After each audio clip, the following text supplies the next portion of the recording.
Assalamualaikum warahmatullahi wabarakatuh. Alhamdulillah, salatu wassalamu ala rasulillah wa ala alihi wa ashabihi wa man tabi'ahum bi ihsan ila yaumiddin, amma ba'd. Akhwati fi din, azanallahu wa iyyakum. Pada kesempatan ini insyaallah kita bahas tafsir surah Al-Masad, atau biasa juga dikenal dengan surah Al-Lahab. Adapun penamaan Al-Lahab diambil dari ayat pertama dari surah ini,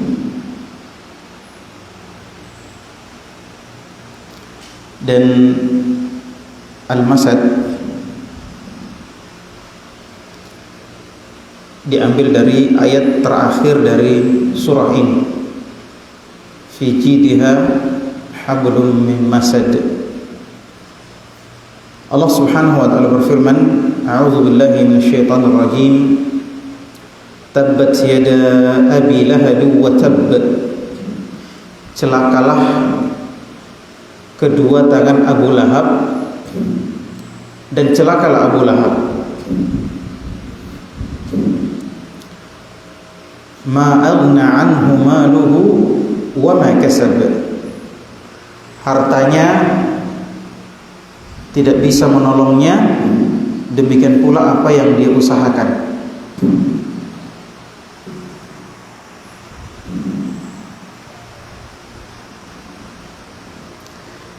Sayasla naran dzata lahab. Dia akan masuk ke dalam neraka yang memiliki api yang bergejolak. Wa imra'atuhu hammalatal hatab. Dan istrinya sang pembawa kayu bakar. Fi jidha hablun min masad. Di lehernya ada tali dari sabut. Baik. Suratul Masad suratun makkiyah. Surah Al-Masad atau surah Al-Lahab ini adalah surah makkiyah.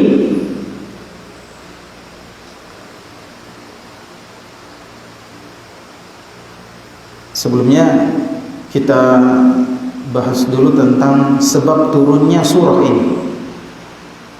Jadi surah ini turun ketika Rasul sallallahu alaihi wasallam mengumpulkan orang-orang Quraisy. Fiha, yakni fi hadhihi surah, suwarun mimma laqahu an-nabiy sallallahu alaihi wasallam hina qama bi amri ad-da'wati min al-adha wal masyaqqah. Di dalam surah ini ada gambaran-gambaran tentang gangguan dan kesulitan yang dihadapi oleh Rasul sallallahu alaihi wasallam ketika berdakwah. Fa innahu sallallahu alaihi wasallam qama bid-da'wati ila Allah khairu qiyamin. Rasul sallallahu alaihi wasallam melaksanakan dakwah kepada Allah, mengajak manusia kepada Allah dengan sebaik-baik dakwah. Wa badala fi sabiliha al-ghali wan nafis. Dan Rasul sallallahu alaihi wasallam telah mengorbankan pengorbanan yang sangat mahal, pengorbanan yang tidak ternilai di jalan dakwah tersebut. Walamma anzalallahu ta'ala wa anzir ashiratakal aqrabin. Ketika Allah Subhanahu wa taala menurunkan ayat wa anzir ashiratakal aqrabin, dan peringatilah keluargamu yang terdekat. Ya, ini perintah. Allah Subhanahu wa taala memerintahkan Rasulullah untuk memulai dakwahnya dari keluarga yang terdekat. Ya, sebagian kita ini ikhwan, kalau orang lain yang didakwai semangat, kalau mamanya, saudaranya, omnya malu-malu atau takut. Kalau saya punya om itu nak tahu semua mianuku. Saya punya mama, saya punya kakak, nak tahu semua mi. Saya punya kekurangan, ya kan? Jadi malu-malu. Ya. Padahal kata Allah, wa anzir ashiratakal aqrabin. Dan peringatilah keluargamu yang terdekat, dakwai keluargamu dulu, yang paling dekat dulu. Nah, dan memang ya susah mendakwai keluarga itu susah. Dakwah memang susah. Makanya Rasul sallallahu alaihi wasallam orang yang pertama menentang dakwahnya siapa? Omnya kan? Omnya sendiri. Ya. Jadi Rasulullah sallallahu alaihi wasallam itu punya banyak paman, punya banyak om. Nah, akan tetapi ketika Rasulullah sudah mulai berdakwah, ya tinggal 4 omnya, ya anaknya Abdul Muttalib tinggal 4. Siapa itu? Yang paling banyak menolong Nabi siapa? Abu Talib, bapaknya Ali.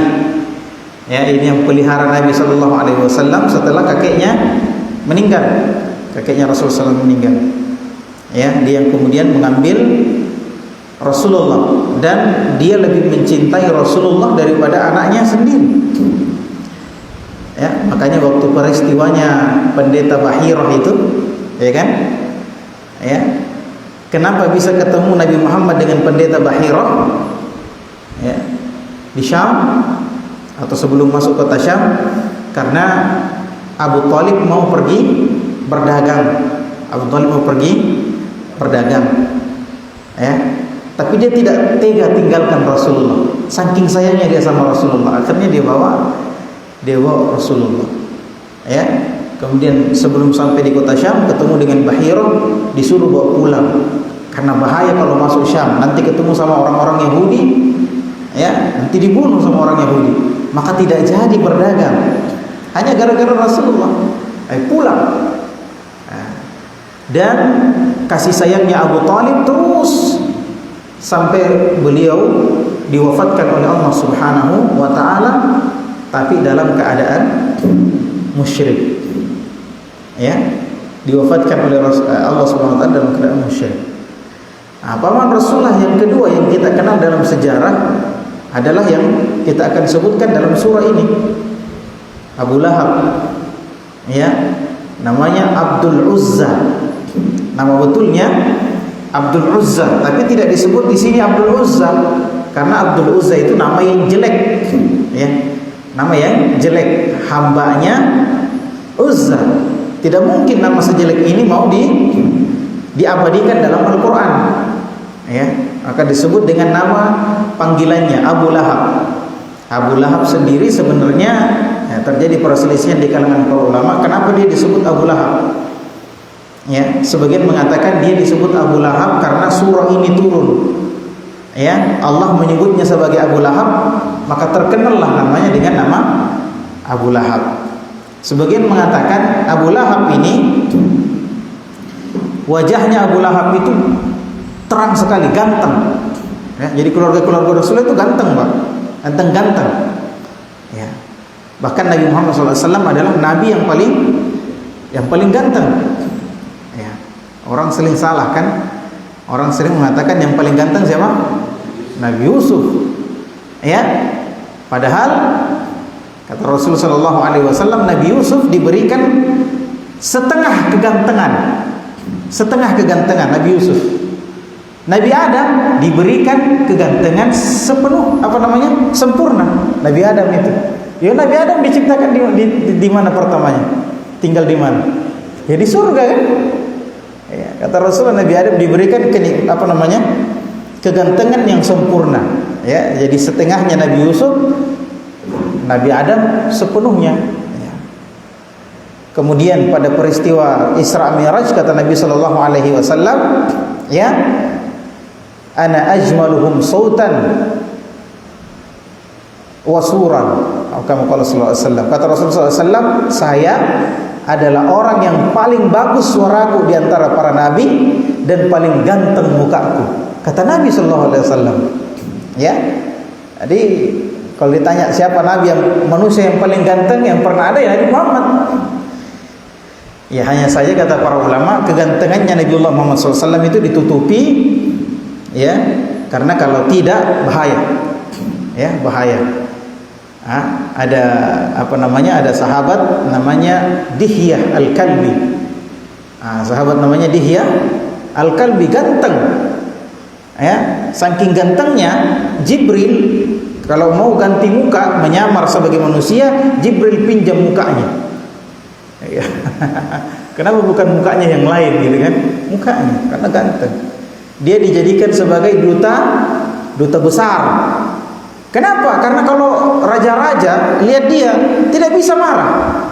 Saking nikmatnya melihat mukanya itu. Wah, kan? Kalau kita mah tidak ada apa-apanya kita. Ya, baru dilihat saja belum bicara sudah marah orang. Nah, bahkan disebutkan bahwa kalau tiba-tiba ketemu misalnya dengan wanita yang hubla, wanita yang hamil muda, ya, Dihyah Al-Kalbi ketemu dengan wanita yang hamil muda, tiba-tiba bisa keguguran itu ibu-ibu. Ya, kaget, apa ini ganteng sekali. Itu Dihyah Al-Kalbi. Bagaimana kalau kegantengannya Rasulullah ditampakkan? Wah, kacau dunia kan? Ya, maka ditutupi. Tapi kata Rasulullah, saya adalah ya nabi yang paling bagus suaraku dan paling bagus mukaku di antara para nabi. Iya. Nah, jadi keturunannya Nabi itu begitu, Pak. Ali, Hasan, Husain, keluarga-keluarga Nabi ya. Ali kenapa yang disuruh menggantikan yang disuruh menggantikan Nabi Muhammad sallallahu alaihi wasallam ketika Nabi hijrah. Itu kan ketika Nabi hijrah rumahnya Nabi dikepung, ya kan? Mau dibunuh Nabi sallallahu alaihi wasallam. Ya, mau dibunuh Nabi sallallahu alaihi wasallam. Ya. Kalau dia keluar rumah sudah dipenggal kepalanya Rasulullah sallallahu alaihi wasallam. Ya, maka Rasulullah tidur, diintip masuk di rumahnya, oh iya, ada Rasulullah dalam. Ya. Orang intip lagi, oh iya, ada Rasulullah. Padahal sudah digantikan sama Ali yang tidur di situ, tapi orang kira masih Nabi. Orang kira Nabi Muhammad itu di dalam. Kenapa? Karena mirip sekali. Ya, sama dengan Hasan dan Husain. Ya, disebutkan oleh para sahabat, orang itu kalau dari jauh lihat Hasan Husain, ya, Hasan Husain dilihat dari jauh, itu orang kira Nabi sallallahu alaihi wasallam. Nanti dekat-dekat, oh ternyata Hasan, ternyata Husain. Ya. Nah, jadi keluarga Nabi itu memang ganteng-ganteng. Nah, termasuk Abu Lahab ini, ya, dia wajahnya itu cerah, kayak bersinar begitu, ganteng. Maka dia dijuluki apa? Abu Lahab. Lahab itu artinya api yang menyala, ya, api yang menyala. Jadi karena mukanya menyala, gitu kan? Maka dia disebut Abu Lahab. Ini sebagian pandangan dari sebagian ulama. Ya, sebagian mengatakan tidak, dia disebut Abu Lahab karena surah ini turun. Dan dalam surah ini Allah menyebut dia sebagai Abu Lahab. Tapi nama betulnya Abdul Uzza. Ini paman Nabi yang kedua. Kedua-duanya ini musyrik. Abu Talib musyrik, meskipun dia membela Nabi seumur hidupnya. Kemudian Abu Lahab musyrik. Nah, dua paman Nabi yang lain yang hidup ketika Rasulullah berdakwah, yang pertama itu Hamzah, ya. Ini yang paling pertama masuk Islam dari paman-pamannya Nabi, ya, Hamzah namanya, dan dia meninggal pada perang Uhud, ya, meninggal pada perang Uhud. Hamzah ini yang yang dibunuh sama Wahsy, ya, ditombak sama Wahsy, kemudian jantungnya dikunyah-kunyah sama Hindun. Membuat Nabi sallallahu alaihi wasallam sedih sekali kalau lihat itu. Sampai ketika Wahsy masuk Islam, Rasulullah tidak mau lihat mukanya Wahsy. Bukan dia jengkel, tapi dia ingat sama pamannya. Ya. Maka Wahsy itu selalu duduk di belakang karena Rasulullah tidak mau lihat mukanya. Ya, kecuali di akhir-akhir hayat Rasulullah baru ya Rasulullah bisa lihat mukanya. Karena sedih sekali kalau dilihat mukanya. Ya, kemudian yang keempat siapa? Abbas, bapaknya Abdullah bin Abbas. Ini yang paling muda. Ya, paman Rasulullah yang paling muda. Tapi Abdullah bin Abbas ini nanti tahun ke-7 kalau saya tidak salah, ke-7 Hijriyah baru masuk Islam. Ya, baru masuk Islam. Sebagian mengatakan sebenarnya di Mekah dia sudah masuk Islam. Ya, sebelum hijrah dia sudah masuk Islam, tapi takut menyatakan keislamannya. Nanti pada tahun ke-7 Hijriyah baru dia masuk Islam. Ya, jadi ketika terjadi perang Badar, ya, ketika terjadi perang Badar, Hamzah Abbas ini masih bersama barisan kaum musyrikin, ya, berperang melawan Rasul sallallahu alaihi wasallam. Kemudian dia ditawan oleh Rasulullah sallallahu alaihi wasallam. Ya, jadi ini 4 paman Nabi sallallahu alaihi wasallam yang masih hidup ketika Nabi sallallahu alaihi wasallam berdakwah. Nah, salah satunya Abu Lahab. Nah, ketika Allah Subhanahu wa taala menurunkan ayat wa anzir ashiratakal aqrabin, ya, dan peringatilah keluarga-keluargamu yang terdekat, maka Rasul sallallahu alaihi wasallam sa'idan Nabi sallallahu alaihi wasallam as-Safa. Maka Rasulullah naik ke atas bukit Safa. Ya, bukit Safa itu di sampingnya Ka'bah, ya. Kalau orang pergi umrah atau haji, ada yang namanya sa'i antara Safa dengan Marwah. Nah, kalau sekarang sudah dibungkus, ya, bukitnya itu sudah dibungkus, tinggal sedikit saja kelihatan, tinggal ujung-ujungnya kelihatan, ya, sudah dibungkus semua pakai tehel. Nah, jadi kalau orang sa'i sudah tidak panas-panasan karena ada atapnya juga. Nah, di atas bukit Safa Rasulullah sallallahu alaihi wasallam berteriak, fanada ya sabaha, ya sabaha. Ini panggilan orang-orang kalau ada musuh di pagi hari, ya, ada musuh di pagi hari, ya sabaha. Akhirnya orang-orang berkumpul. Bahkan dalam riwayat yang lain disebutkan Rasulullah panggil satu-satu, ya Bani Fihr, ya Bani Taim, ya Bani, seterusnya, ya, dipanggil nama-nama kabilahnya sehingga mereka semua berkumpul. Fajtama'at ilaihi Quraisy, maka Bani Quraisy itu semuanya berkumpul di situ. Ya, bahkan disebutkan kalau ada yang sakit, ya, ada yang sakit tidak bisa datang berkumpul, dia utus orang, pergi ke dia itu. Apa itu? Kenapa Muhammad teriak-teriak begitu? Ya Subahah. Ya. Maka mereka bertanya, faqalu malak, kenapa kamu wahai Muhammad? Qala ara'aitum law akhbartukum anna al-aduwa musbihukum aw mumsikum akuntum tusaddiquni? Nabi bertanya, ya, wahai Banu Quraisy, bagaimana pendapat kalian kalau saya beritahu kalian bahwasannya ada musuh yang menyerang kalian di waktu pagi atau di waktu sore? Akuntum tusaddiquni, apakah kalian percaya sama saya? Qalu, mereka berkata, ma jarrabna 'alaika kadhiba. Ya Muhammad, kami tidak pernah mendapati kamu bohong, tidak mungkin kami tidak percaya. Ya, antal amin, kamu ini orang yang terpercaya, tidak mungkin bohong. Dan Rasulullah SAW benar-benar al-amin. Ya, benar-benar al-amin, tidak pernah berbohong sama sekali. Ya, beliau adalah orang yang sangat amanah. Bisa dibayangkan ikhwan fi din azallahu ayyakum, Rasulullah itu dititipi barang oleh orang-orang. Ya, jadi kalau misalnya ada orang mau pergi jauh, maka hartanya dititipkan, kan gitu.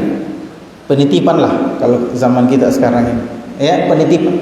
Nah, orang-orang Quraisy, ya, mu'minuhum wa kafiruhum, orang beriman di antara mereka atau orang kafir, itu kalau mau pergi Dia simpan barangnya sama Nabi. Jadi dia celah-celah dulu Nabi. Kamu ini orang gila, kamu orang jahat, kamu, iya kan?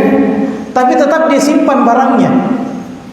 Tetap dia simpan barangnya sama Nabi SAW. Kenapa? Karena dia tahu ini Muhammad tidak mungkin bohong. Ini Muhammad tidak mungkin bohong. Ya.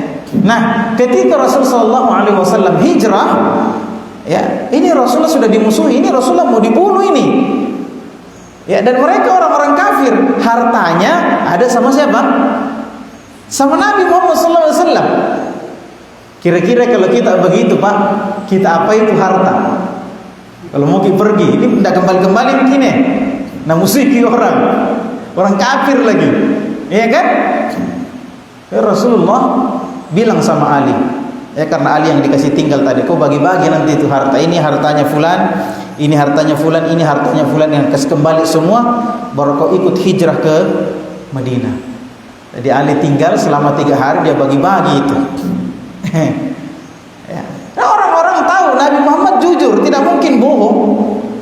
Tapi gengsinya, ya, gengsi dalam hatinya, tidak mungkin saya menyembah Tuhannya Muhammad, ya. Nah, mereka berkata, "Ma jarrabna 'alaika kadziban." Wahai Muhammad, kami tidak pernah mendapati kamu berdusta. Qala fa inni nadhirul lakum baina yadayya 'adzabun syadid. Kata Rasulullah SAW, kalau begitu, ya, saya memperingati kalian, ya, bahwasannya di depanku ada siksaan yang sangat pedih. Bagi siapa? Bagi orang yang tidak mau, ya, menyembah Allah satu-satunya, yang tidak mau meninggalkan Tuhan-Tuhan selain Allah. Apa kata mereka? Ya, faqala Abu Lahab tabban laka ya Muhammad alihadza jama'tana. Langsung dibilang apa Abu Lahab? Cilaka kau ini Muhammad. Tadi dibilang apa? Kami percaya, kamu tidak mungkin bohong. Setelah Rasulullah SAW menyinggung tentang ketuhanan, berbicara tentang tauhid, maka hampir semua orang berbalik memusuhi Muhammad SAW. Makanya Pak, kalau kita jadi ustaz, kalau kita sudah, bukan cuma ustaz, kalau kita sudah berada di atas jalan yang benar, maka pasti ada musuh. Ya, kalau Anda sudah mulai berada di atas jalan yang lurus, di atas jalannya Allah, di atas petunjuk Rasulullah SAW, maka teman Anda pasti sudah berkurang. Yang suka sama Anda pasti sedikit. Kenapa? Ini sudah sunnatullah. Ya. Bukan berarti kita mengajar Anda untuk menjauhi orang-orang, tidak. Orang-orang yang akan menjauhi Anda, orang-orang yang akan menjauhi Anda. Kenapa? Coba dulu sama-sama misalnya bisnis kotor, ya. Apa misalnya bisnis kotor? Sama-sama Pak Dangkang, ya, timban-timban coklat misalnya, ya. Ya, atau pembeli bawang. Ya, enggak semua, ya. Nah, kita kasih contoh yang jelek saja karena banyak yang bagus, ya. Ya. Misalnya kalau dia berdagang, sudah sepakat itu antara pedagang, ya, kasih kurang-kurangi dacingnya, ya kan, kurang-kurangi timbangan, ya, kurang-kurangi timbangan, atau menjual apa saja takarannya dikurangi, sudah sepakat semua itu. Misalnya, ya, antara teman-temannya, tiba-tiba dia sadar, tiba-tiba dia, kalau istilah kita hijrah, ya. Tiba-tiba dia hijrah, pindah dari sesuatu yang jelek kepada sesuatu yang baik. Tiba-tiba tidak mau curangi timbangan. Yang lain merasa apa? Merasa terancam. Wah, mati mina bongkar nanti ini rahasia ini, bahwa kita timban-timban rugi kan? Sudah, mulailah dijauhi, kan? Mulai dijauhi. Ya. Sama-sama misalnya pekerja riba, ya, pegawai bank misalnya, ya, bank ribawi, ya, sama-sama tiba-tiba dia memutuskan untuk tidak lagi bekerja di bank karena, ya, bekerja di bank riba misalnya. Dia takut sama Allah Subhanahu wa taala. Akhirnya dia apa? dia menjelaskan tentang riba, dia hijrah, ya, dia tidak mau lagi kerja di situ, resign. Yang lain merasa, wah ini mengancam ini kita punya dunia ini, ya kan? Ya, yang lain merasa terancam, akhirnya ditinggalkan, akhirnya dimusuhi. Begitulah. Sudah sunnatullah itu begitu. Ya, sudah sunnatullah itu begitu. Kalau kita berada di atas jalan kebenaran, pasti ada yang memusuhi kita. Ya, pasti ada yang memusuhi kita, teman-teman kita dan sebagainya. Mungkin juga keluarga kita, ya. Maka, ikhwan sekalian, ketika antum dimusuhi karena antum berada di atas kebenaran, ya, maka ketahuilah bahwasanya Rasulullah SAW juga pernah mengalami itu. Ya, Rasulullah SAW pernah mengalami itu. Antum sudah mulai kasih tumbuh jenggot sedikit, sudah mengaji Masjid Darul Hikmah ini. Iku-iku di Masjid Darul Hikmah ini. Ya, sudah mulai kau sudah gabung sama Pak Jenggot-jenggot, ya kan? Ini biasa yang kayak begitu, biasa. Ya, antum jangan baperan. Ya, dikasih begitu sedikit langsung muncul pertanyaan, Ustaz, bagaimana kalau saya, ya, sudah diejek-ejek begini, aduh kok cemen betul, ya Allah, ya. Biasa itu, biasa. Ya. Rasulullah hampir satu kampung yang musuhin, ya. Tapi kita harus tetap berada di atas jalan kebenaran. Tidak boleh mundur. Kenapa? Karena kita sudah tahu itu jalan keselamatan. Ya, kita mau selamat dari Allah atau mau selamat dari lidahnya manusia? Pak, tidak mungkin kita selamat dari lidah manusia. Ya, kata Ustaz Firanda, Anda sudah gila. Kapan? Ketika Anda, ya, mau semua orang senang sama Anda, itu sudah gila itu. Allah saja yang maha sempurna, tidak luput dari celaan manusia. Nabi Muhammad SAW yang kata Allah, wa innaka la'ala khuluqin azim. Wahai Muhammad, kamu berada di atas akhlak yang mulia, yang agung. Wahai Muhammad, ya, sampai sekarang masih banyak yang celah, ya kan? Terus kita siapa? Memang kita punya akhlak sudah jelek lah, kan? Kemudian kita tidak mau dihina orang, aduh, ya. Nah, jadi itu barang siapa yang sudah mengikrarkan dirinya berada di atas kebenaran, ya, mengikuti kebenaran, maka dia harus siap-siap, ya. Dia harus siap-siap menghadapi berbagai cobaan yang berat, ya. Jadi jangan kira kalau kita sudah mulai juga amalkan sunnahnya Nabi akan enteng hidup. Enggak, berat hidup, Pak. Ya. Karena apa? Karena hadiahnya surga. Ya, kalau ringan hadiahnya kipas angin, ya kan? Ya. Jadi sudahlah, jangan cengeng, ya. Jangan cengeng. Nah, ini Rasulullah SAW. Ya, baru-baru saja orang bilang kamu tidak mungkin bohong, kamu itu al-amin. Tiba-tiba orang, kamu pembohong. Coba, Pak. Ya, dalam waktu yang sangat singkat. Sampai pamannya sendiri bilang, "Tabban laka ya Muhammad, celaka kau Muhammad. Gara-gara inikah kamu kumpulkan kami?" Ya. Maka Allah Subhanahu wa taala pun menurunkan surat. Fa anzalallahu azza wa jalla hadhihi surah allati tahaddatsa fiha an halaki Abi Lahab aduwillahi wa rasulihi. Ya, maka Allah pun menurunkan surah ini yang berbicara tentang kecelakaannya, kebinasaannya Abu Lahab. Ya. Ya, dan coba lihat, Pak, semua orang yang menentang perjalanan kebenaran itu pasti celaka. Ya, cuma juga jangan juga hati kita itu menjadi hati yang bengis, ya. Sebagian orang ketika sudah mengamalkan sunnah kemudian mendapatkan perlawanan, mendapatkan cemoohan, penghinaan dari orang-orang, kemudian hatinya juga menjadi hati yang bengis. Ya, tiap hari doakan orang, ya Allah hancurkan itu, ya Allah, ya Allah binasa. Jangan. Iya. Kita berharap apalagi orang Islam, kita doakan mereka, ya Allah, Allah berikan petunjuk sama dia, ya Allah. Ya Allah, kita kemarin punya teman, ya, teman akrab sekali, tiba-tiba kita kenal sunnah, iya kan? Tiba-tiba kita kenal sunnah, mengamalkan sunnah, meninggalkan kemaksiatan, meninggalkan riba, meninggalkan perbuatan-perbuatan jelek. Kemudian teman kita menjadi apa? Musuh. Kita doakan, ya Allah, itu teman saya ya Allah. Sama-sama Kak dulu waktu masih kecil, ya Allah, kasih juga dia petunjuk ya Allah.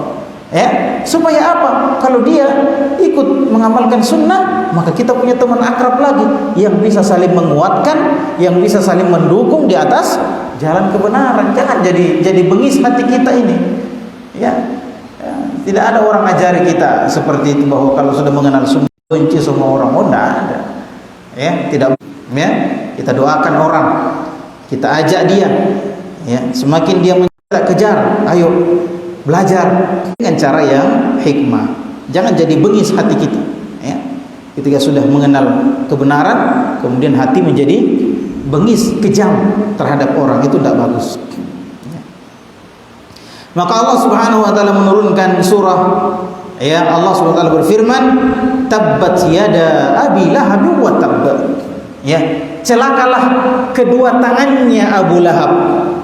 Ya, kan Abu Lahab berbuat jahat dengan kedua tangannya, menghinakan Rasulullah dengan kedua tangannya, ya, merendahkan Rasulullah dengan kedua tangannya. Maka kata Allah, tabbat yada abi lahab wa tabb, dan celakalah Abu Lahab. Jadi Allah mencela dua kali, celakalah kedua tangannya Abu Lahab dan celaka Abu Lahab. Ya, nah, ini menunjukkan apa? Kecelakaan yang luar biasa, Pak. Ya, jadi dalam Al-Quran itu atau dalam bahasa Arab ada yang namanya menyebutkan sebagian, tetapi yang diinginkan darinya adalah, ya, semuanya.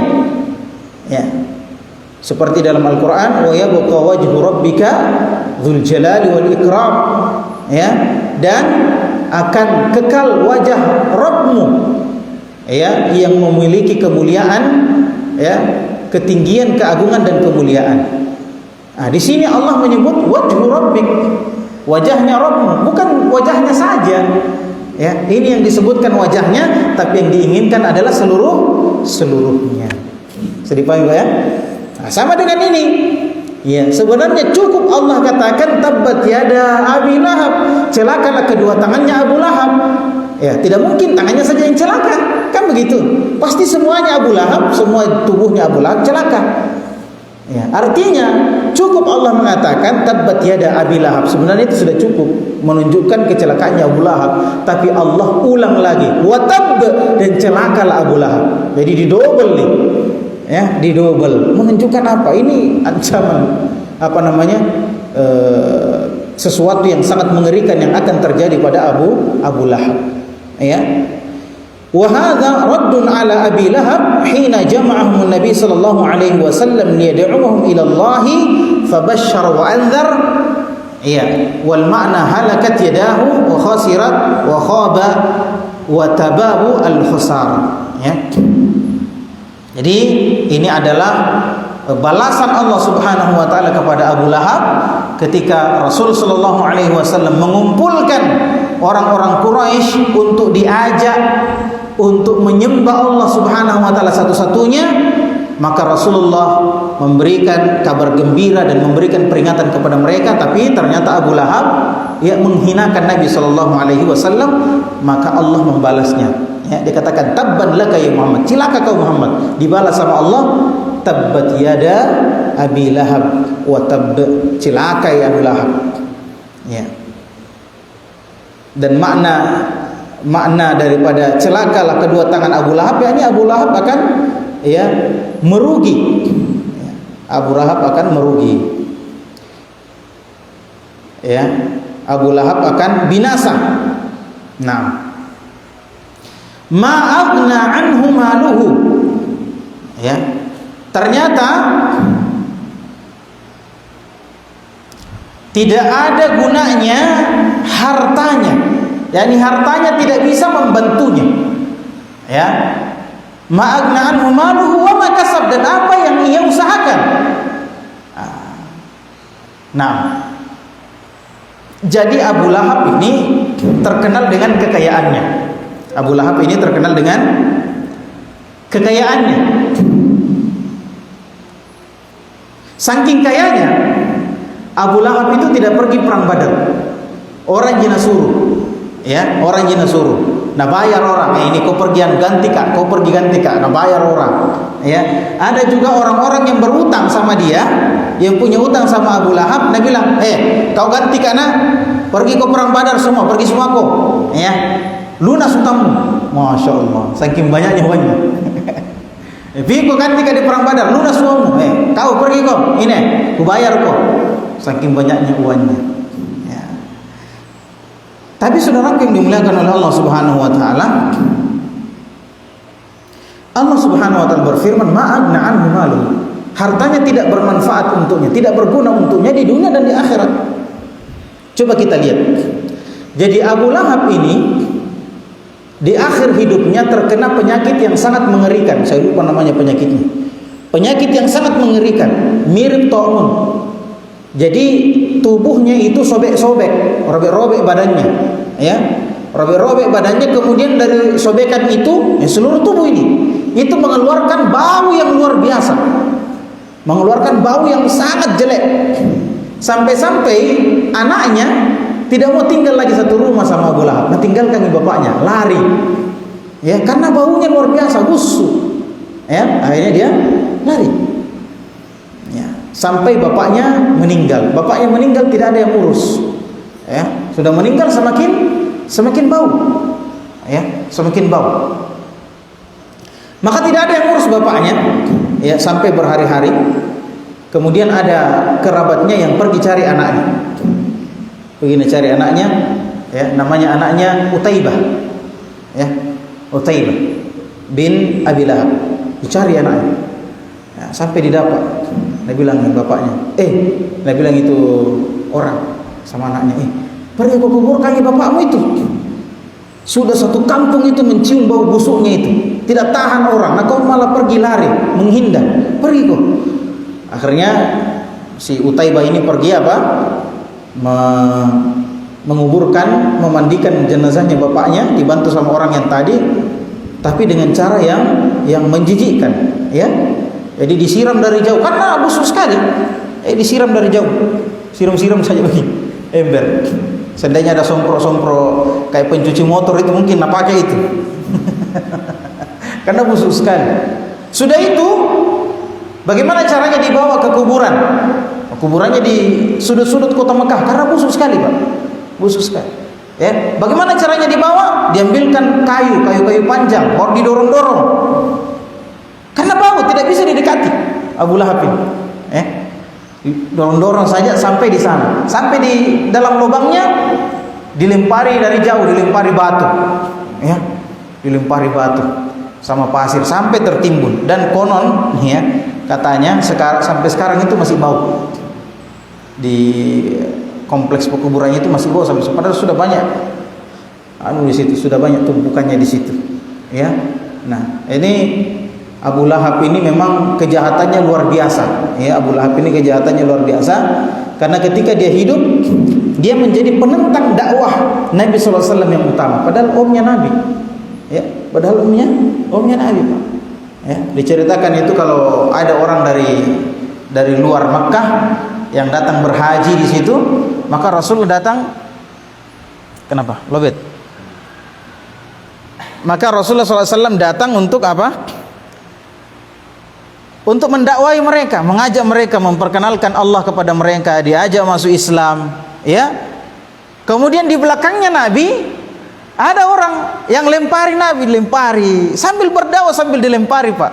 Coba, Pak, kalau kita sekarang kita berdakwah dikasih amplop, ya. Kalau Rasulullah SAW berdakwah dilempari, Pak.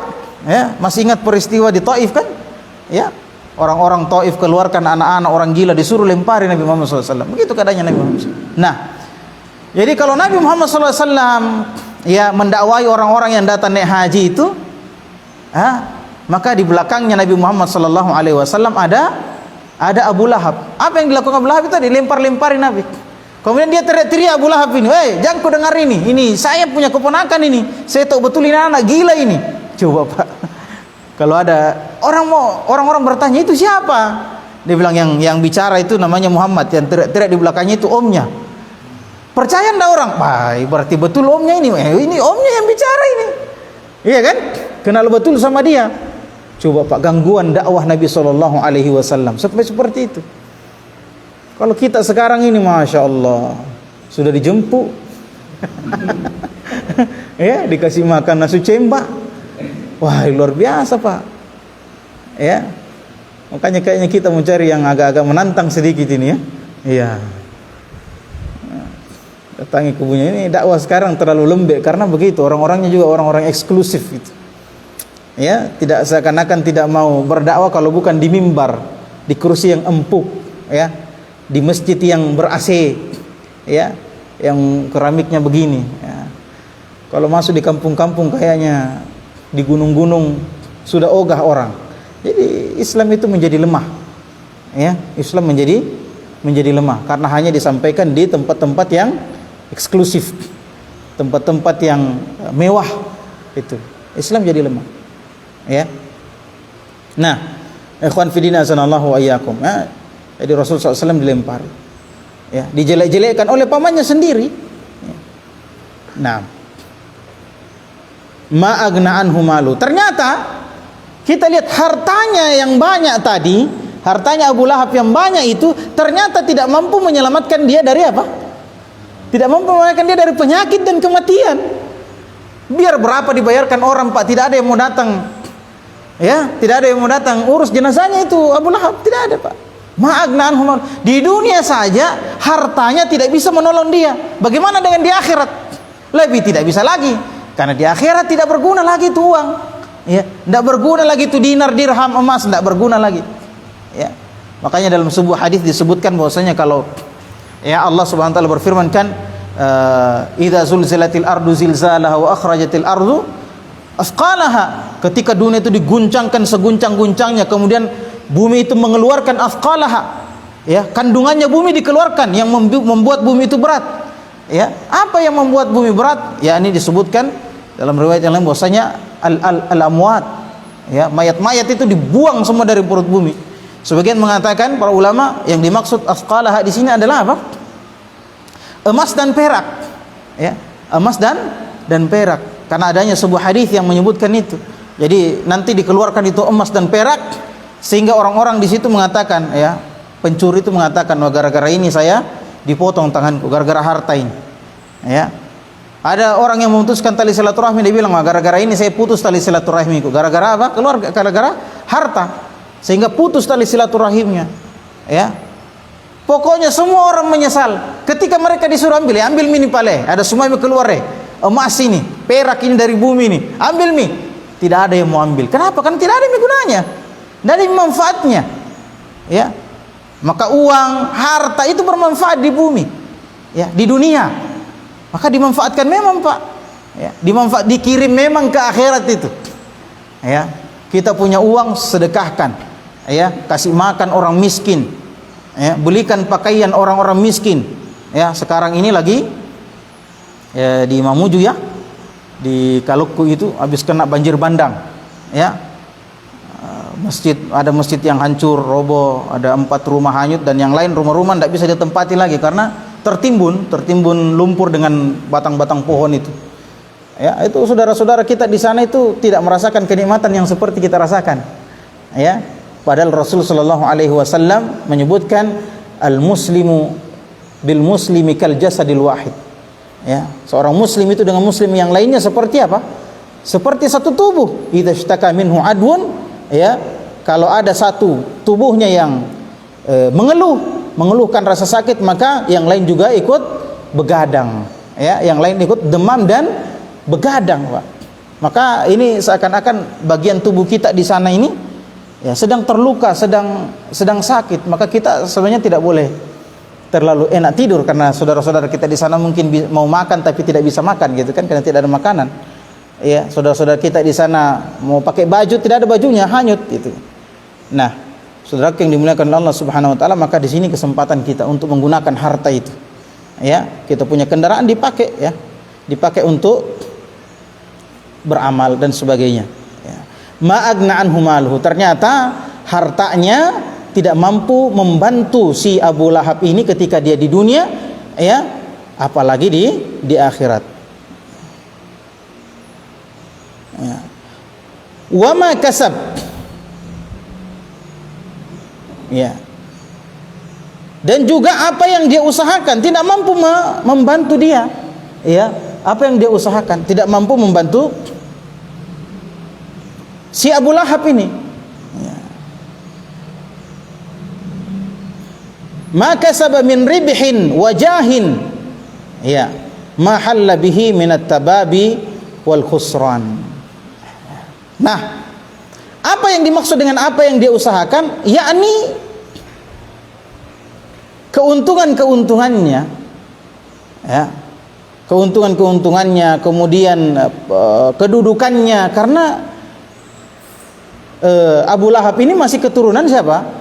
Masih keturunan orang-orang, masih keturunan Abdul Muttalib, anaknya Abdul Muttalib, ya, penguasa atau salah satu tokoh di kota Mekah, ya. Dia punya kedudukan yang tinggi. Ternyata kedudukan yang tinggi itu tidak mampu menolong dia, ya. Buktinya tidak ada orang yang datang ketika dia sakit, orang semua malah menjauh, ya. Ya, ini kan biasanya model-model begini yang banyak, Pak, ya. Kalau kita di atas banyak yang datang, ya, iya kan. Tapi kalau kita di bawah, ya pada menghindar, ya. Tapi sebenarnya itu ujiannya, jangan juga dikeluhkan yang seperti itu, ya. Sebagian mengatakan, wah kalau saya susah kau tidak datang, pada saat saya di atas kau datang. Ya sudah, alhamdulillah, kalau ada yang datang minta uang kita, bagus dong, ya kan. Ya, kita punya kesempatan untuk beramal, membantu orang dan sebagainya. Nah, sebagian juga mengatakan bahwasanya yang dimaksud wa ma kasab, qila ma'na wa ma kasab minal waladi au minal mal, ya. Ya, disebutkan bahwasannya di antara tafsir daripada makasab, apa yang dia usahakan, ya, yang dia usahakan tidak dapat membantunya adalah anak, ya, adalah anak. Ya, anaknya tidak dapat membantunya. Sebagaimana sabda Rasulullah sallallahu alaihi wasallam, khairu ma'akala rajul min kasbi yadihi wal auladu min kasbihi, kata Rasulullah SAW, atau kama qala sallallahu, kata Rasulullah SAW, ya, sebaik-baik yang dimakan oleh seorang hamba adalah yang dia peroleh dari usaha tangannya sendiri, ya, dan wal auladu min kasbi, dan anak-anak itu adalah hasil usaha seseorang, ya. Maka dari hadis itu para ulama mengatakan, ya, yang dimaksud dengan wa makasab di sini adalah anak-anaknya, ya. Kata Rasulullah SAW apa tadi? Khairu ta'ami rajulin min kasbi yadihi, ya, sebaik-baik makanan yang dimakan oleh seorang lelaki, seorang pria adalah dari hasil usaha tangannya, ya, dan anaknya adalah hasil usahanya. Makanya boleh seorang ayah untuk apa? Untuk mengambil harta anaknya, ya. Kata Rasulullah SAW, suatu ketika ada seorang laki-laki yang datang menemui Rasulullah SAW melaporkan bapaknya. Ya, dia lapor bapaknya, ya Rasulullah, itu saya punya bapak, suka sekali ambil saya punya barang, suka sekali ambil saya punya harta. Rasulullah jadi marah, merah dahinya Rasulullah SAW, berkeringat dahinya Rasulullah, merah mukanya, menunjukkan Rasulullah marah. Apa kata Rasulullah? Anta wa maluka li abika, kau punya badan, kau punya harta, semuanya milik orang tuamu. Ya, tidak usah protes-protes kalau orang tua ambil. Ya, nah ini ikhwan fillah sallallahu alaihi wasallam. Dan betul, ya, seperti yang kita ceritakan tadi, Utaibah itu melarikan diri, tidak mampu menolong bapaknya kesakitan, tidak mampu dia datang tolong, ya kan, bahkan dia lari, ya. Dan Utaibah ini orangnya juga jahat, ya. Utaibah bin Abi Lahab ini orangnya jahat, ya. Dia suka sekali kalau dia mau pergi berdagang ke Syam atau ke Yaman, ya, itu suka sekali datang mengganggu Rasulullah sallallahu alaihi wasallam. Dia hina-hina, kamu ini orang sesat, kamu ini setan dan sebagainya. Banyaklah pokoknya kata-katanya, ya. Dia ejek-ejek Nabi sallallahu alaihi wasallam. Ya, sampai suatu ketika, ya, Rasulullah sallallahu alaihi wasallam berdoa di depannya Utaibah ini. Ya. Allahumma arsil ilaihi kalbak. Ya Allah, utuslah binatang buasmu kepada orang ini. Ya. Itu Utaibah dengar itu, Utaibah langsung kaget dia. Tidak tenang hidupnya, mati meja.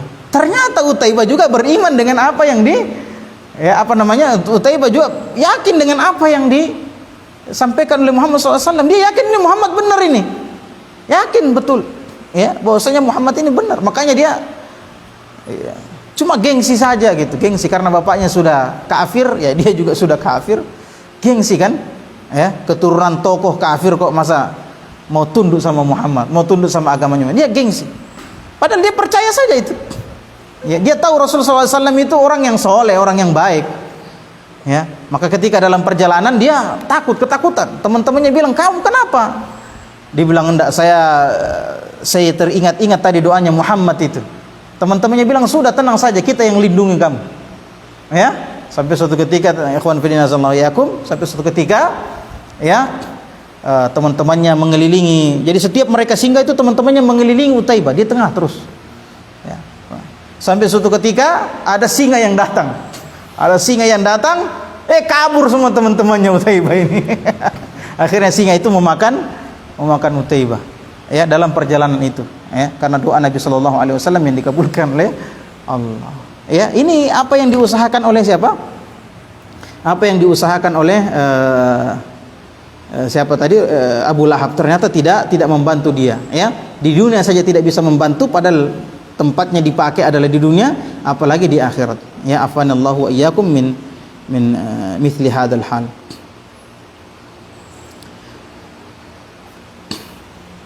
Kemudian kata Allah, sayasla naran dzata lahab.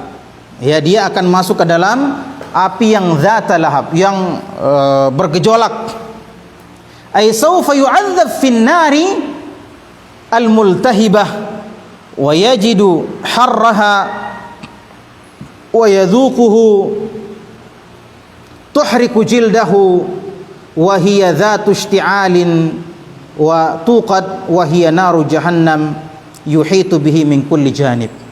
Ya, yani sayasla naran dhata lahab, yani Abu Lahab akan disiksa oleh Allah Subhanahu wa taala dalam api yang akan menelannya.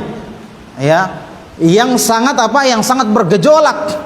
Dia akan mendapatkan panasnya luar biasa, merasakan panasnya api neraka yang membakar kulitnya. Ya.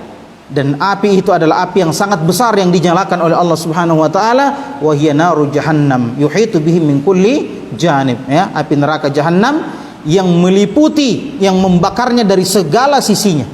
Ya, tidak bisa lolos dari semuanya, bahkan sampai ke dalam tubuhnya terbakar semuanya. Ya, nah, ini Abu Lahab.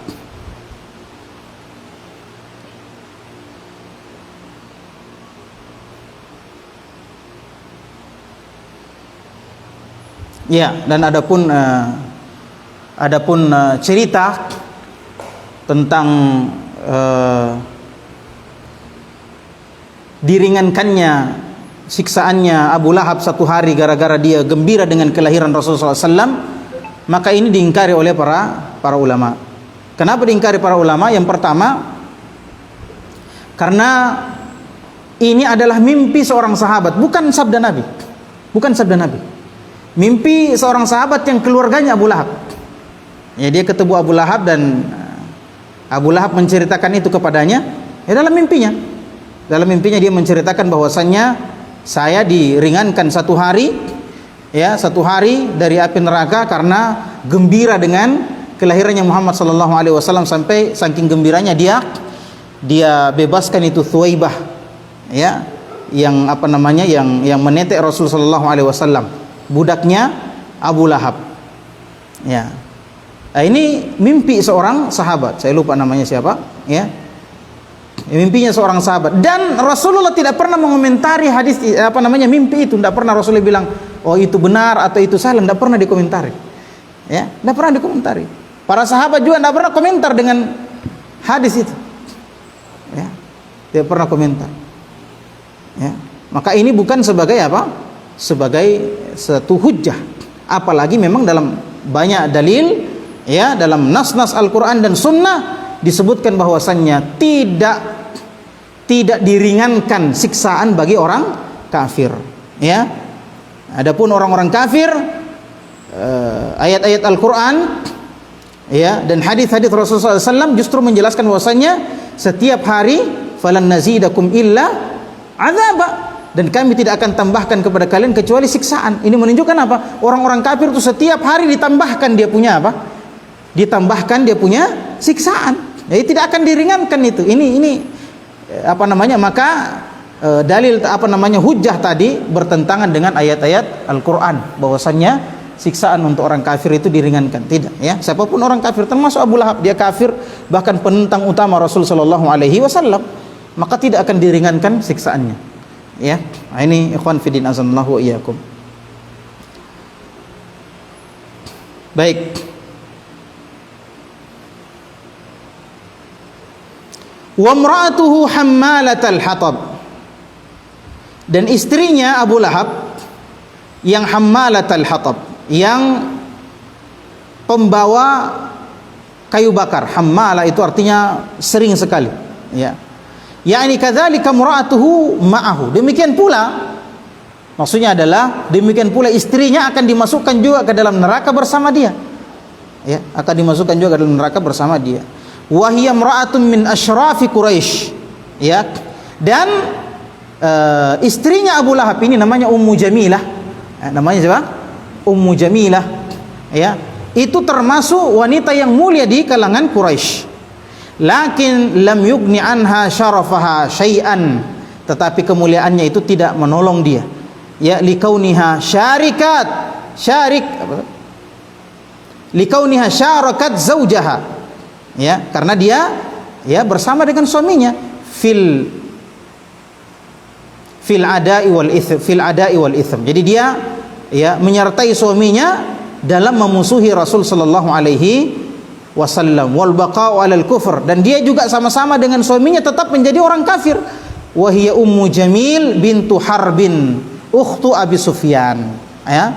Jadi istrinya Abu Lahab itu namanya Ummu Jamil bintu Harb, ya, saudarinya Abu Sufyan bin Harb, ya, saudarinya Abu Sufyan, bapaknya Muawiyah, ya.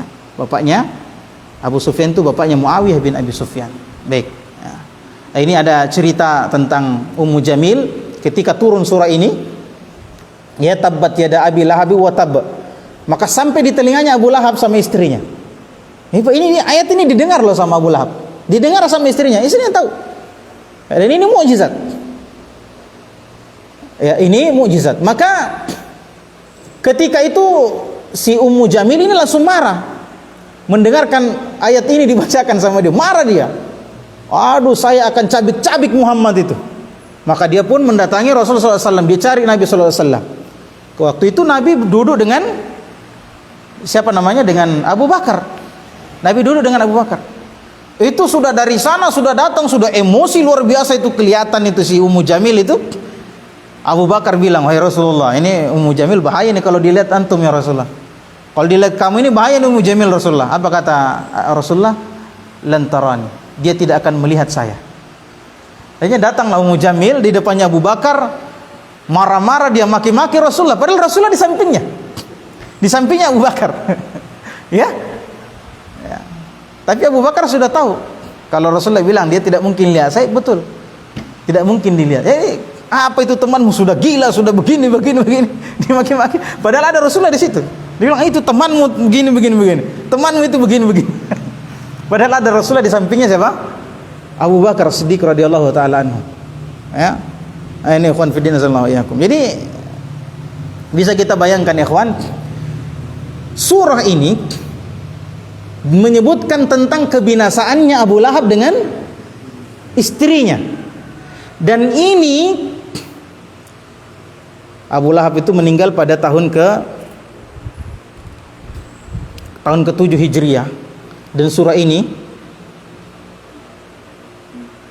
turun pada tahun lupa saya.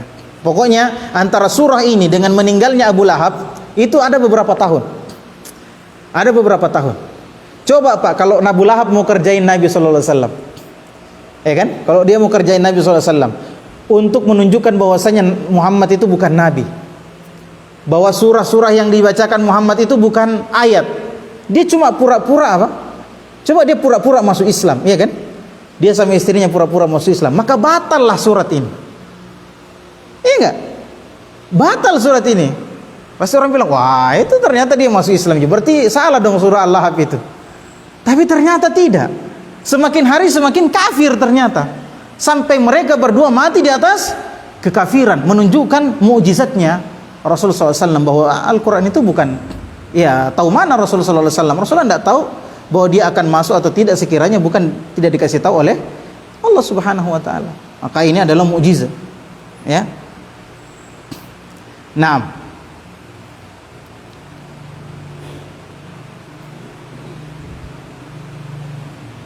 وذكروا أنها كانت تحمل الحطب الذي فيه الشوك وتضعه في طريق النبي صلى الله عليه وسلم من أجل أذى الرسول صلى الله عليه وسلم. Kenapa disebut hammalat al-hatab? Ini ada beberapa versi, ya. Ya, di sini yang disebutkan oleh Syekh yang disebutkan oleh penulis ini, ya. Ini sebenarnya tafsir Ibnu Katsir tapi diringkas dan dipilih-pilih. Ya, ada yang tidak diambil, ya. Nah, di sini yang diambil, yang ditulis di sini bahwasannya kenapa dia disebut sebagai pembawa kayu bakar, karena pekerjaannya Ummu Jamil dulu itu suka mengambil kayu bakar yang banyak durinya, ya, mengambil kayu bakar yang banyak apa? Banyak durinya. Syukran, jazakallahu khair. Kemudian kayu-kayu bakar yang banyak durinya ini, ya dulu kan belum ada lampu Pak, ya. Ya, jadi ditaruh di jalanannya Rasulullah SAW. Ummu Jamil itu tahu, oh, Muhammad kalau pergi sholat subuh lewat sini, jadi ditaruh di situ Pak. Sehingga kalau Rasulullah lewat diinjak itu dan robek-robek kakinya Rasul. Masya Allah, luar biasa kan, kita belum pernah ada yang begini ya kawan, ya. Alhamdulillah, ini kita bersyukur sekali, ya. Begini saja sudah banyak keluhannya. Ini ada oh, ahli bid'ah ini kasih begini, kita kasih begini kita. Bayangkan, ya. Nah, sehingga disebut hammalatal adzab, hammalatal hatab. Ya, jadi dia sering membawa kayu bakar untuk mengganggu Rasulullah SAW. Dia bawakan kayu bakar yang banyak durinya, kemudian dia taruh di jalannya Nabi SAW sehingga Rasulullah menginjaknya dan robek-robek kakinya Nabi SAW. Itu bukan cuma sekali, berkali-kali. Makanya dikatakan hammalah, ya. Dikata hamil itu artinya yang membawa. Mungkin satu kali, dua kali. Tapi kalau hammal artinya berkali-kali. Nah. Kemudian dari versi yang lain, tafsiran yang lain disebutkan bahwasannya disebut hammalatul hatab, ya, hammalatul hatab karena di neraka nanti Ummu Jamil, ya, Ummu Jamil itu selalu bawa kayu bakar untuk membakar suaminya. Jadi suaminya sudah terbakar tapi dia bawakan lagi kayu bakar. Ya, kayu bakar, ya, untuk sehingga antum tahu nggak perasaannya kalau dulu ada yang sama-sama gitu kan, sama-sama seperjuangan tiba-tiba menjadi musuh gitu. Pernah rasakan yang seperti itu? Ini sudah disiksa di neraka, istrinya disuruh bawa kayu bakar lagi untuk membakar dia. Itu kan siksaan fisik dan kejiwaan juga gitu. Ya. Jadi memang siksaan yang luar biasa di neraka itu. Ya, makanya dia disebut dengan hammalatul hatab. Fi jidha hablum mim masad, ya, di lehernya ada tali yang terbuat dari sabut, ya. Nah, ini juga beberapa versi tafsir, ya. Ya. Kanat laha kiladatun fakhirah min juriha min jauhar, ya. Jadi ada si Ummu Jamil ini binti Harb itu punya kalung yang sangat Yang sangat mewah. Ya, kalung yang sangat mewah, ya. Faqalat wallata wal uzza la unfiqannaha fi adawati Muhammadin fayakunu jazaoha an yaj'ala fi unuqiha dhalika al-habal yaumal qiyamati makana qiladatiha jazaan wifaqa, ya. Jadi dia punya kalung yang sangat sangat mewah, yang sangat mahal. Kemudian dia bersumpah, demi Lata demi Uzza, sesungguhnya saya akan menginfakkan, ya, menyedekahkan saya punya kalung ini untuk permusuhan kepada Muhammad sallallahu alaihi wasallam. Jadi dia menyumbang untuk apa? Ya, sebagai biaya operasional untuk memusuhi Rasulullah sallallahu alaihi wasallam. Jadi dari dulu ada seperti itu, ikhwan. Ya, kalau antum lihat musuh-musuh dakwah, ya, mengumpulkan dana untuk menghalang-halangi kita punya dakwah, kumpulkan dana untuk menurunkan pasukan demo, gitu kan? Ya, untuk belikan nasi bungkus pasukan demo dan sebagainya, ya, untuk menghalang-halangi pembangunan masjid, untuk membakar pondok Ahlus Sunnah. Ada dari dulu ada seperti itu. Mereka punya salaf juga, ya, namanya siapa? Ummu Jamil. Ini salafnya mereka. Jadi santai aja lah gitu. Ya, ya santai saja. Ya, yang namanya orang berada di atas kebenaran pasti ada musuhnya. Ya, bukan kita cari-cari musuh, bukan. Ya, bukan berarti kita mau cari-cari, enggak. Justru kita apa? Suka kalau tidak ada musuh. Ya, kita ajak orang-orang yang membenci kita untuk mencintai agama Allah Subhanahu wa taala, sehingga kita bisa sama-sama apa? Sama-sama menjalankan agama ini. Ya, saling menguatkan, saling mendukung teman-teman kita dulu, keluarga kita. Kan enak kan? Kalau keluarga kita juga kenal sunnah, ya enak enggak? Coba kalau keluarga kita tidak kenal sunnah, ya, kita sendiri yang tidak makbar sanji, pulang ke rumah ya orang makbar sanji semua, kan tidak enak. Iya kan? Iya, bangun rumah baru semuanya orang makbar sanji, mati mijai. Kita yang tidak, mau ki di mana? Mau ki pergi sembunyi, nah cari ki orang. Mana itu anu, ndak suka mi bapaknya itu, ndak suka. Iya, digosipi lagi kita kan? Iya. Coba kalau keluarga kita semuanya kenal sunnah, ya. Saya kalau meninggal tidak ada lagi malam pertama, malam kedua, malam ketiga, sudah selesai. Enak kan? Enak. Ya. Tapi kalau begini bertengkar lagi kita, aduh, ya. Misalnya ada seorang bapak, ya, bapak, anaknya ada yang ahlu sunnah, ada yang ahlu bid'ah, ada yang kafir. Waliyadzubillah, nafanallahu wa iyyakum. Kalau meninggal bapaknya apa yang terjadi? Ada yang mau laksanakan sesuai dengan amalan ahlul bid'ah. Kita maunya ya bapak kita dihormati dengan melaksanakan jenazahnya dengan apa? Tata cara sunnah yang diajarkan Nabi SAW. Iya kan? Tapi ini akhirnya bertengkar kita. Wah, tidak ada malam pertama, kedua, ketiga. Wah, kamu ini bikin bapakmu kayak mati, apa, kucing mati saja. Coba Pak, kalau keluarga kita semua, maka keluarga-keluarga kita itu yang belum kenal sunnah kita ajak. Wa anzir ashiratakal aqrabin. Ya, ngapain kita datang jauh-jauh ke Enrekang sini? Misalnya saya kan, saya tinggalkan keluarga saya di Polopo, tidak saya dakwahi. Bagaimana ceritanya? Ya. Padahal Rasulullah Allah Subhanahu wa taala berfirman, "Wa anzir ashiratakal aqrabin." Ya. Naam. Jadi gara-gara itu, ya, gara-gara dia sumbangkan dia punya kalung untuk perjuangan melawan agamanya Nabi Muhammad SAW, maka Allah pun memberikan balasan kepada Ummu Jamil, yakni di neraka diikatkan tali, ya, dari sabuk dia apa namanya di lehernya, kemudian itu tali menyala terus, ya, menyala terus sehingga membakar terus dia sampai, ya, tidak ada sampainya, karena dia kekal seperti itu selama-lamanya, ya, ya. Nah, itu balasan Allah Subhanahu wa taala terhadap, ya, perbuatan Ummu Jamil bintu Harbin. Baik, ya. Ini tafsir dari surah Al-Masad atau surah Al-Lahab. Semoga kita bisa mengambil pelajaran dari sini. Insyaallah pada pertemuan yang mendatang kita akan membahas, ya, dengan izin Allah surah An-Nasr. Surah An-Nasr. Kita cukupkan sampai di sini, ikhwan, kajian sore ini. Insyaallah kita lanjut nanti ba'da maghrib. Subhanakallahumma bihamdik, asyhadu an la ilaha illa anta, astaghfiruka wa atubu ilaik. Wa akhiru da'wana alhamdulillahirabbil alamin.